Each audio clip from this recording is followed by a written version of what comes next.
Today, we're discussing how to create an effective church website, a vital tool for connecting with visitors online. This guide will help you build an engaging, user-friendly website that warmly welcomes newcomers and supports your outreach efforts. There are 3 things that you should look for in the website's mission. 1 is warmly welcome first-time visitors. Number 2, provide just enough info to encourage an in-person visit. And number 3, invite people to your church events. Let's talk about the look and feel. Think of your website as a church's digital front porch. Number 1, you should visually be consistent with your colors, fonts, and graphics that feel like you. It should reflect your church.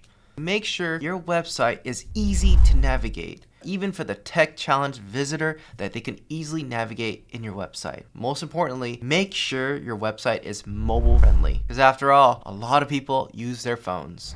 There are a couple of things that you should add to your website. One of them is this: where to find your church. Have clear directions. Another thing you should add is when people can join. What time does your service start? Add stuff about kids programs or youth programs. Talk about other ministries. And also, share your story. Share your statement of faith, your mission, and of course, most importantly, get people involved. Talk about your events, how they can join your community, and all of the outreach efforts. Now that we talked about the to-do list, let's talk about the not to do. One thing you want to keep in mind is not to turn it into a members-only hub. Make sure that you are not posting internal announcements or private prayer requests. All the private prayer requests should be in the internal communication amongst your peers or in a certain church group, but it should not be out in the open. Do not upload internal documents or financial reports or anything with HR. Also, something that you should think about is not to add online debates or community forums, and especially do not add about Christian news. The only news that you should be adding is about your church. So I want to share with you some last tips about the call to action. One of them is this: make sure that your website says something like this: join us this Sunday. Got questions? We love to chat. Or come to our next newcomers lunch. Remember, your website is often the first impression a potential visitor has of your church. Make it warm, genuine, and inviting, something that makes them eager to meet you in person.